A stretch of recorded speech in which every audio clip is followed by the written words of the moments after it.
Mouthful of Cavities doesn't start with a bang. It doesn't cry out for your attention. Instead, it slips into the room like a memory you thought you'd forgotten, lingering long after it's gone. Written during the dark, smoky swirl of the Soup sessions in New Orleans, the song is Shannon Hoon at his most unguarded. It's Hoon fragile, frayed, and fully exposed. If Galaxy was Shannon trying to explain himself and 2x4 was a desperate attempt to wrestle with the grip of addiction, then Mouthful of Cavities is something else entirely. It's not necessarily a cry for help, and it's not a narrative. It's a kind of slow motion self portrait, a man unraveling in real time, bearing his spirit in broken syllables and hushed, hesitant phrases. These sessions weren't clean, and they weren't tidy. The band, like Shannon himself, was stretching into new territory and sifting through sonic dust to find something that felt honest. And what they found in Mouthful of Cavities was just that. It was a wound they managed to record before it closed. Hi, I'm Andy Fenstermaker, host of Poetic Wax, a music history series and podcast where I dig into the record collection I've been building since the 1990s and explore the history of a band, album, or song from within. As a teenager, I clung to emotionally charged music like a lifeline. In those years when the world felt too sharp and I was certain no one could understand what was going on inside my head, songs with cracked voices, with dissonance, and with unpolished truths gave me hope. Songs like Mouthful of Cavities. They told me that someone else had been there before. That sadness, that confusion, that longing weren't mine alone. In the rawness of those lyrics, in the ache, in those melodies, I found a strange kind of comfort. It was proof that even in the darkest corners, we are never truly alone. And 3 decades later, I revisited Soup, digging into its history. I devoured Shannon by Greg Prato and his first book on Blind Melon, A Devil on One Shoulder and an Angel on the Other, the story of Shannon Hoon. I watched All I Can Say, featuring footage filmed by Shannon himself before his untimely death in October of 1995. And while the memories of my own youth returned fondly, I gained a new respect for the songs within Soup as I learned more about their history and the stories that brought them to life. This is one of those stories. The song title alone stops you cold. Mouthful of Cavities. It's a grotesque and a bit gorgeous all at once. It paints a picture of a smile full of rot, sweetness spoiled, words decaying as they leave the tongue.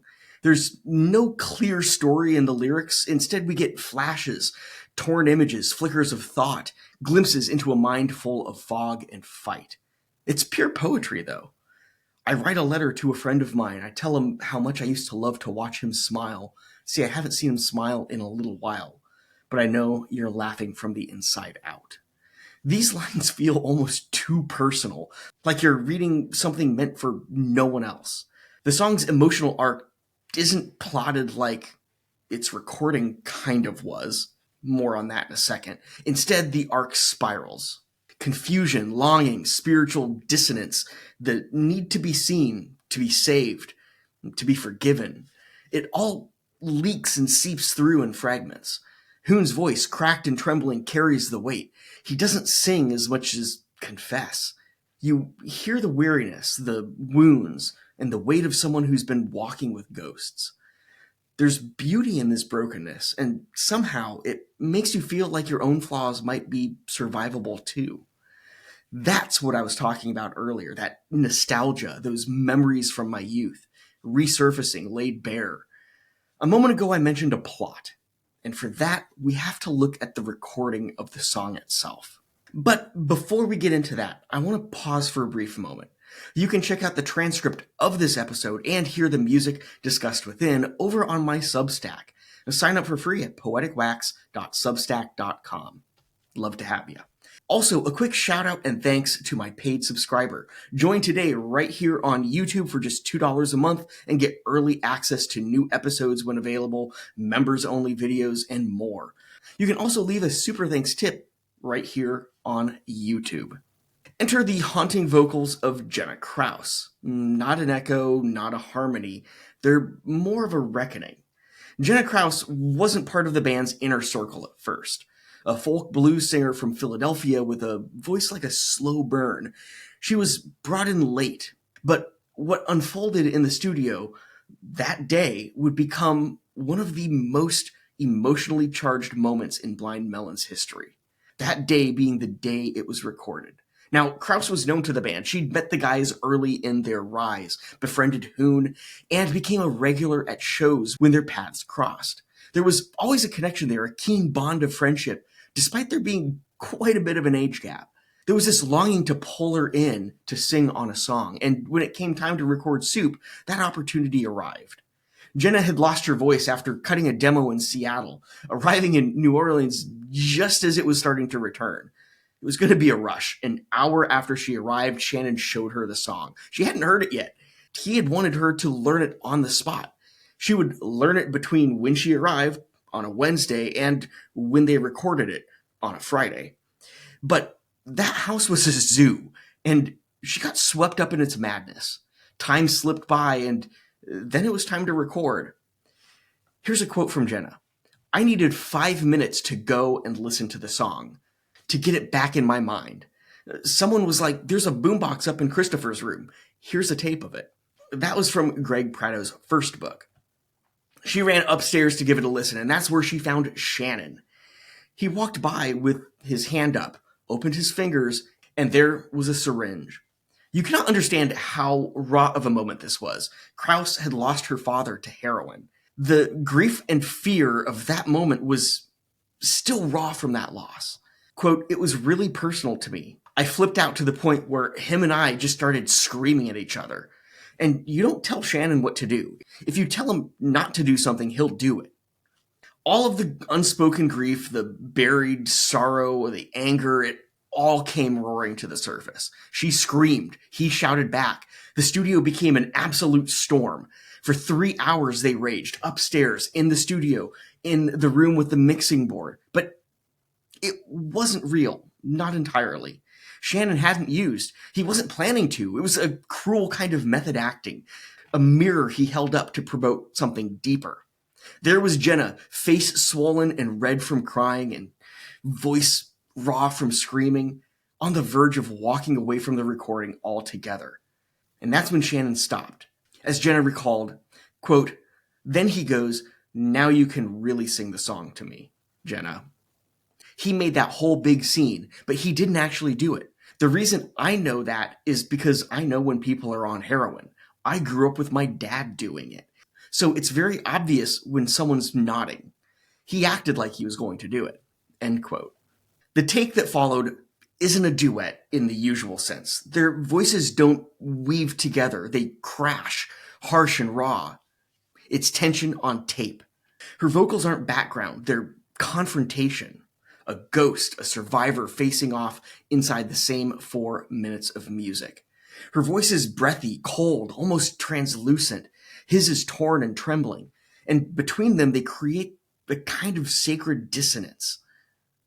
Musically, Mouthful of Cavities is understated and skeletal, at least at first. The guitar doesn't strut, it shuffles. The rhythm section doesn't drive, it drags purposefully. There's space in the arrangement, but it's not empty, it's heavy. The minor key chords hang like fog. There's a resignation in the tempo, as if the song itself is exhausted. And maybe it is. Every note feels like it's pulling its own weight. Every silence is soaked in significance.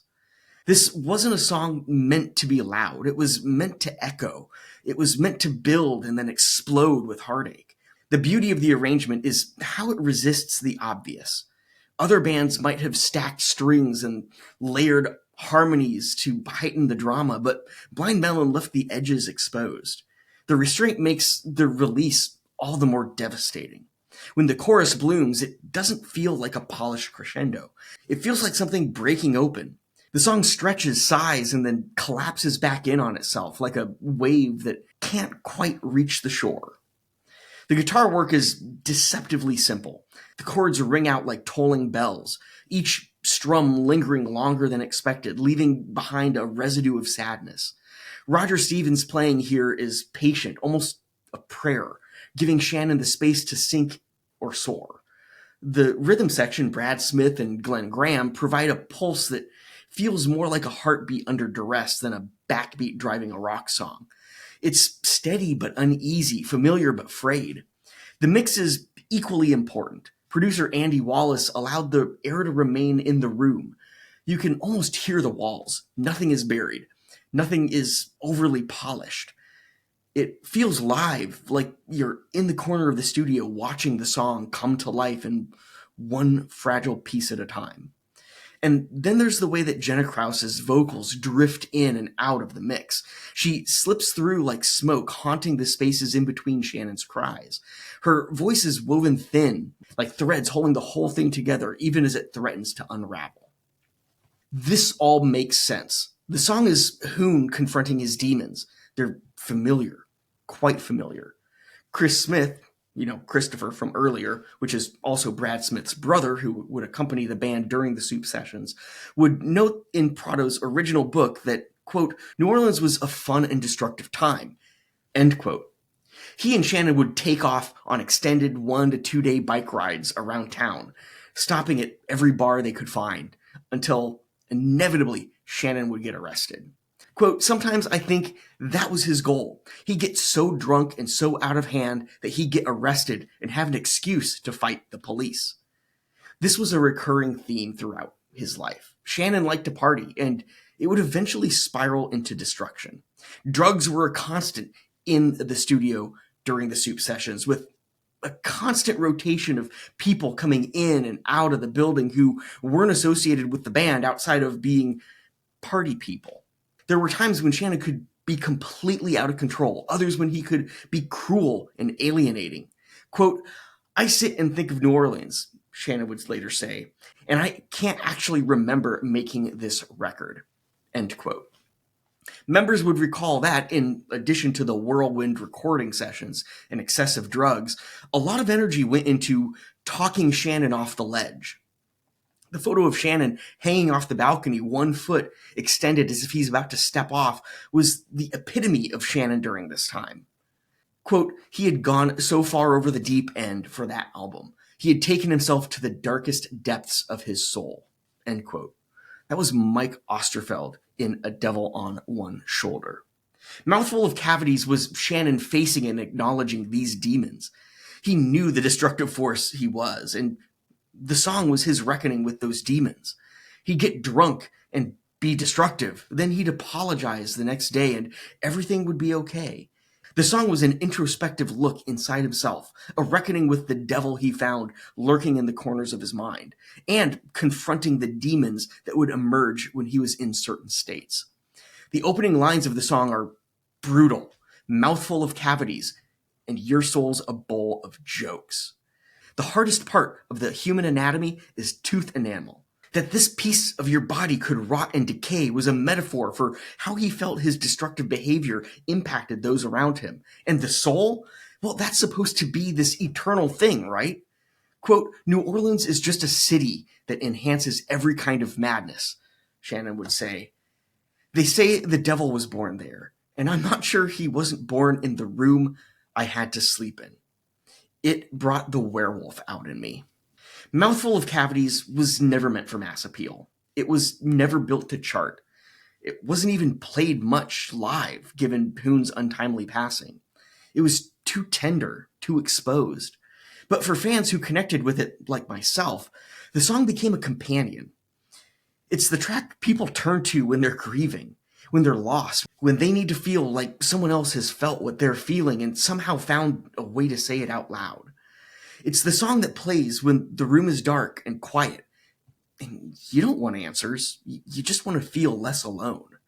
Because that's what this song does. It doesn't heal, but it does hold you. It understands. And sometimes that's just what you need.